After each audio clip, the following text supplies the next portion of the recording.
അമ്മേ, എന്നോട് ക്ഷമിക്കമ്മേ.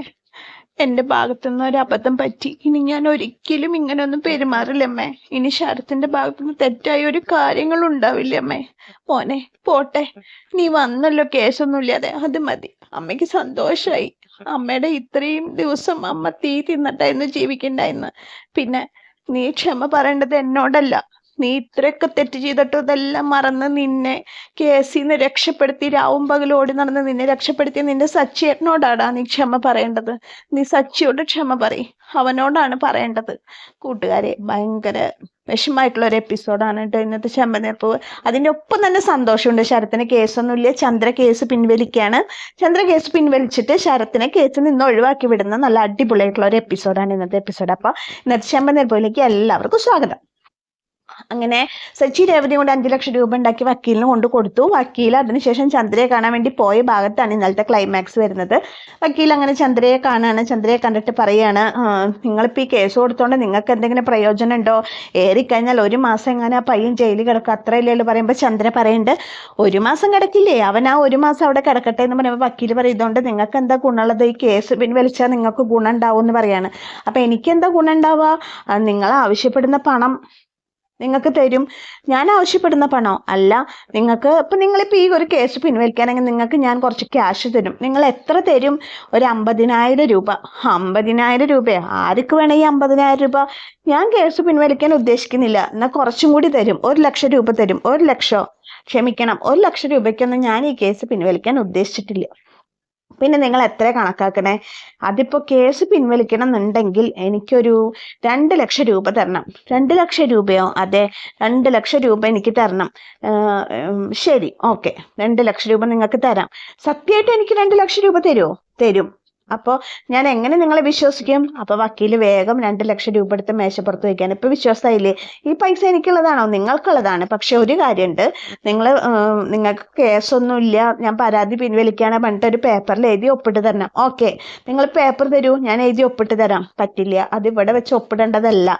നിങ്ങൾ ഞങ്ങളുടെ കൂടെ സ്റ്റേഷനിലേക്ക് വന്നിട്ട് സ്റ്റേഷനിൽ വെച്ചിട്ട് കേസ് പിൻവലിക്കാനാണ് പറഞ്ഞിട്ട് എഴുതി ഒപ്പിട്ട് തരണം. അപ്പോൾ ഈ പൈസ എനിക്ക് കൊണ്ടുവയ്ക്കാമല്ലോ അല്ലേ?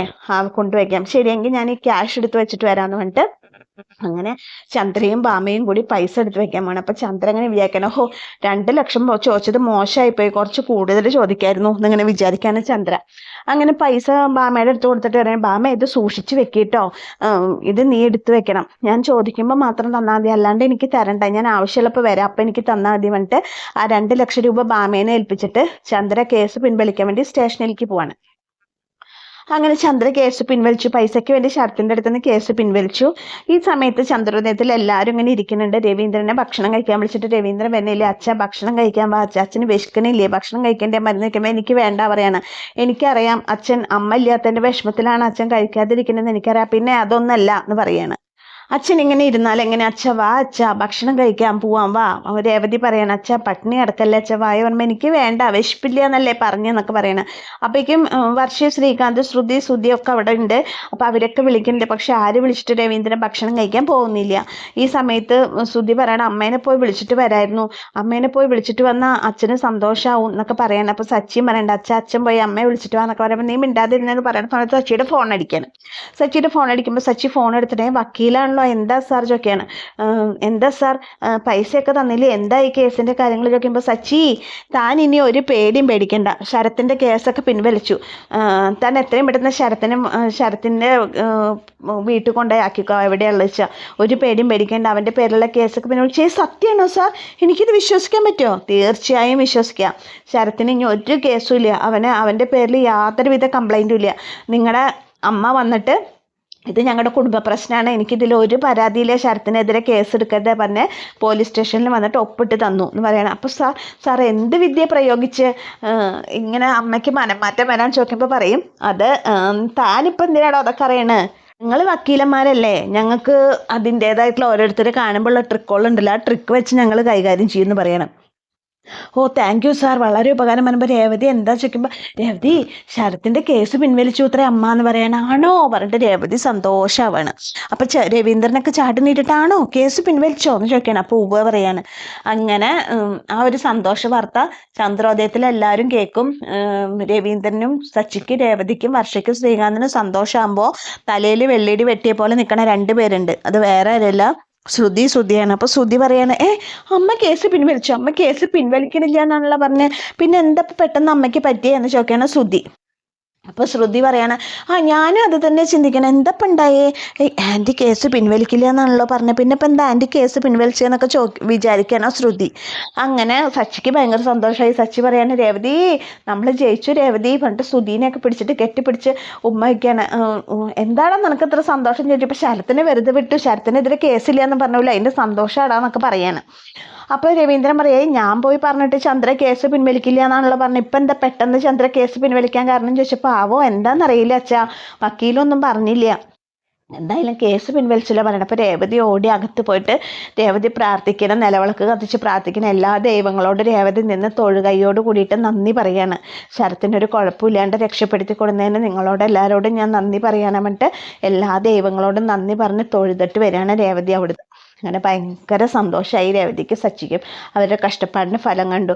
പക്ഷെ ഇതൊന്നും പിടിക്കാത്ത 2 പേരുണ്ട് ആ വീട്ടിൽ, വേറെ ആരെല്ലാം ശ്രുതിയാണ്. അപ്പോൾ ശ്രുതി പറയണ, എന്നാലും എന്താ ആൻറ്റി കേസ് പിൻവലിക്കാൻ കാരണം, എന്താ ഇപ്പം ശരത്തിനെ വെറുതെ വിട്ടൂലേ, ഞാൻ അവനെ കോടതിയിലേക്ക് കൊണ്ടുപോയിട്ട് ജയിലിൽ അടയ്ക്കുന്ന വിചാരിച്ചേ, എന്നാലും ഇപ്പം എന്താ കാരണം എന്നൊക്കെ ആയിരിക്കുമ്പോൾ ഇത് കേൾക്കുമ്പോൾ എൻ്റെ വിചാരം, എനിക്ക് തോന്നണത് നിനക്ക് ശരത്തിനെ കോടതിയിൽ കൊണ്ടുപോകണമെന്ന് ജയിലിൽ അടയ്ക്കണം എന്ന് ആഗ്രഹം ഉണ്ടായിരുന്നു എന്നല്ല ശ്രുതി എനിക്ക് തോന്നണ പറയണ രേവതി. അപ്പൊ ശ്രുതി പറയണ, അല്ല ഞാൻ അങ്ങനെ പൊതുവെ പറഞ്ഞു എന്നേ ഉള്ളൂ എന്നൊക്കെ പറയാണ്. അങ്ങനെ ചന്ദ്രോദയത്തിൽ ഒരു സമാധാനമായി. അപ്പോൾ എല്ലാവരും കൂടി പറയേണ്ട, അച്ഛൻ അമ്മേനെ പോയി വിളിച്ചിട്ട് വാ, അച്ഛൻ വിളിച്ച അമ്മ വരും, ഇനിയിപ്പോൾ കേസൊക്കെ പിൻവലിച്ചല്ലോ, ഇനിയിപ്പോൾ അമ്മയ്ക്ക് വരാമല്ലോ എന്നൊക്കെ പറയണം. അപ്പോൾ രവീന്ദ്രൻ പറയും, ഞാൻ പോയി വിളിക്കില്ല, ഞാൻ പോയി വിളിച്ചിട്ട് അങ്ങനെ അവൾ വരണ്ട പറയുമ്പോൾ, അച്ഛൻ വിളിച്ചില്ലെങ്കിൽ ഞാൻ പോയി വിളിക്കും പറയും ശ്രുതി പറയുമ്പോൾ സച്ചി പറയും, നീ പോണ്ട, നീ പോയി വിളിക്കണ്ട, അച്ഛൻ പോയി വിളിക്കട്ടെ, നമ്മളാരും വിളിച്ച അമ്മ വരില്ല, അച്ഛൻ വിളിച്ച അമ്മ പിണക്കൊക്കെ മറന്നു വരില്ല, എനിക്ക് 100% ഉറപ്പാണ്, അച്ഛൻ പോയി വിളിക്കാച്ചാ പറയുമ്പോൾ. പക്ഷേ രവീന്ദ്രൻ ഇവർ പറയുന്നതൊന്നും കേൾക്കണില്ല, ഞാൻ പോയി വിളിക്കില്ല എന്ന് മാത്രമേ രവീന്ദ്രൻ പറയണുള്ളൂ. പിന്നെയും പറയണ്ട. അപ്പോൾ രവീന്ദ്രൻ പറഞ്ഞ, നിങ്ങൾ ആര് പോയി വിളിച്ചാലും വേണ്ടില്ല, ഞാൻ പോയിട്ട് വിളിക്കില്ല, ഞാൻ പോയി വിളിക്കില്ല എന്ന് മാത്രമല്ല, ആര് പോയി വിളിക്കുകയാണെങ്കിലും ഒരു കാര്യം ചന്ദ്രോട് പറയണം, മനസ്സിൽ ഒരുപാട് വിചാരിച്ച കാര്യം നടക്കുമെന്ന് വിചാരിക്കുന്ന വ്യക്തികളുടെ മനസ്സിൻ്റെ ഉള്ളിൽ നടക്കില്ല എന്ന് പറയുമ്പോൾ ഒരു വേദനയുണ്ട്, അതൊന്ന് അവളെ പറഞ്ഞ് മനസ്സിലാക്കി കൊടുക്കണം. മറ്റേ രവീന്ദ്രൻ വീടിൻ്റെ ഉള്ളിലേക്ക് കയറി പോവാണ്. അപ്പോൾ അങ്ങനെ ചന്ദ്രനെ തിരിച്ചു വിളിക്കണം എന്നൊക്കെ പ്ലാനിങ് ഇട്ടുണ്ട്. പക്ഷെ ആരാ പോവാന്നൊന്നും തീരുമാനമായിട്ടില്ല. ഈ സമയത്ത് അത് കഴിഞ്ഞിട്ട് ശ്രുതി മീരയും കൂടിയിട്ട് ഇങ്ങനെ സംസാരിക്കുകയാണ്. എന്നാലും എന്തായിരിക്കും ആൻറ്റി കേസ് പിൻവലിക്കാൻ കാരണം, ഇപ്പം എന്തായി ശ്രുതി, വീഡിയോ ഫ്ലാഷ് ആവും ചെയ്തു, മൊബൈൽ ഫോൺ ഉണ്ടാക്കി, എന്നിട്ടിപ്പോൾ എന്താ കാര്യം ഉണ്ടായേ, നീ വിചാരിച്ച കാര്യമായിട്ട് നടന്നില്ല, ശരത്ത് ഊരിപ്പോരും ചെയ്തു കേസിൽ നിന്ന്, നീ ആൻ്റണിയുടെ ട്രാപ്പിലാവും ചെയ്തു പറയാണ് മീര. ശരിയാ, അല്ലെങ്കിൽ എനിക്കിപ്പോൾ പൊട്ട സമയമാണ്, ഞാൻ വിചാരിച്ചതൊക്കെ എനിക്ക് എന്നെ തിരിച്ചടിയായിട്ട് വരുന്ന സമയമാണ്. എന്നാലും ഞാൻ വിചാരിക്കുക, ഇത് എങ്ങനെയാ ആൻറ്റി ഈ കേസ് പിൻവലിക്കാൻ കാരണം ഉണ്ടാവുക, ആൻറ്റി എന്നോട് പറഞ്ഞത് കേസ് പിൻവലിക്കില്ല, അവൻ ജയിലിൽ പോട്ടെ എന്നാണല്ലോ. അല്ല, ആൻറ്റിക്കും വിചാരിച്ചിട്ടുണ്ടാവും വേണ്ട, ആൻറ്റി അവൻ്റെ ഭാവിയൊക്കെ ഓർത്തിട്ടുണ്ടാവും, അതുകൊണ്ടായിരിക്കും. അല്ല, എനിക്ക് തോന്നണ മീരെ, ഇതിലിപ്പോൾ ആൻറ്റിക്ക് എന്തോ കാര്യമായിട്ടുള്ളൊരു നേട്ടം ഉണ്ടായിട്ടുണ്ട്, അതുകൊണ്ടാണ് ആൻറ്റി ഈ കേസ് പിൻവലിച്ചിരിക്കുന്നത്. അല്ലാണ്ട് ആൻറ്റി കേസ് പിൻവലിക്കാൻ യാതൊരുവിധ സാധ്യതയില്ല. ഒന്നെങ്കിൽ ആൻറ്റിക്ക് മാനസാന്തരം വന്നു, അല്ലെങ്കിൽ ആൻറ്റിക്ക് ഇതിൽ നേട്ടം ഉണ്ടാവണ എന്തോ ഒരു കാര്യം ഉണ്ടായിട്ടുണ്ടെന്ന് പറയാണ് ശ്രുതി. എന്തായാലും ശരി, ഇനി നിനക്ക് ഇപ്പം എന്തായി, നിനക്കിപ്പോൾ ആൻ്റണിക്ക് ക്യാഷും കൊടുക്കണം, വെട്ടിലായില്ലേ നീ പറയണ സമയത്ത് പെട്ടെന്ന് ശ്രുതിക്ക് ഫോൺ വരികയാണ്. ഫോൺ വരുമ്പോൾ ശ്രുതി പറയും, ഈശ്വര ആൻ്റണി ആണല്ലോ എന്നിങ്ങനെ പറയാണ്. ഹലോ ആൻ്റണി, എന്താ വിളിച്ചൊക്കെ, എന്താണോ, നിന്നോട് ഞാൻ 2 ലക്ഷം രൂപ കൊണ്ടുവരാൻ വേണ്ടി നീ പോയതല്ലേ, നിൻ്റെ ഒരു അഡ്രസ്സും ഇല്ലല്ലോ, നവീൻ മരിച്ചുകൊണ്ടിരിക്കുകയാണ്, അത് നീ മറക്കരുത് ആൻ്റണി, നവീനെ രക്ഷിക്കണം ആൻ്റണി, ആ നവീനെ രക്ഷിക്കണം എന്നുണ്ടെങ്കിൽ നിന്നോട് ഞാൻ 2 ലക്ഷം രൂപ തരാൻ പറഞ്ഞല്ലേ, എന്നിട്ട് നീ ആ വഴി കൂടെ പോയതല്ലേ, പിന്നെ ഒരു അഡ്രസ്സും ഇല്ലല്ലോ എന്നൊക്കെ പറയാണ്. ഞാൻ എങ്ങനെയെങ്കിലും ഉണ്ടാക്കി കൊണ്ടുവരാം ആൻ്റണി, എൻ്റെ കയ്യിൽ ഇപ്പോൾ പൈസ ഇല്ലാണ്ടാണ്, എത്രയും പെട്ടെന്ന് പൈസ ഇവിടെ എത്തണം എന്ന് പറഞ്ഞിട്ട് ആൻ്റണി അവളെ ഭീഷണിപ്പെടുത്തിയിട്ട് ഫോൺ വയ്ക്കുകയാണ്. അപ്പോൾ ശ്രുതി പെട്ടു മക്കളെ, ശ്രുതി ആൻ്റണിയുടെ ട്രാപ്പിൽ കുടുങ്ങിപ്പോയി. ഇനി ആൻ്റണി നവീനും കൂടി ശ്രുതിനെ ബ്ലാക്ക് മെയിൽ ചെയ്യുന്ന ഭാഗങ്ങൾ നമുക്ക് കാണാം കേട്ടോ. അങ്ങനെ ശരത്തിനെ കേസിൽ നിന്നും ഒഴിവാക്കി എന്നുള്ള വിവരം രേവതിയുടെ വീട്ടുകാരെ വിളിച്ചിട്ട് അറിയിക്കുന്നുണ്ട് സച്ചി രേവതി. അതിന്റെ സന്തോഷത്തിലാണ് രേവതിയുടെ അമ്മ ലക്ഷ്മിയും ദേവും.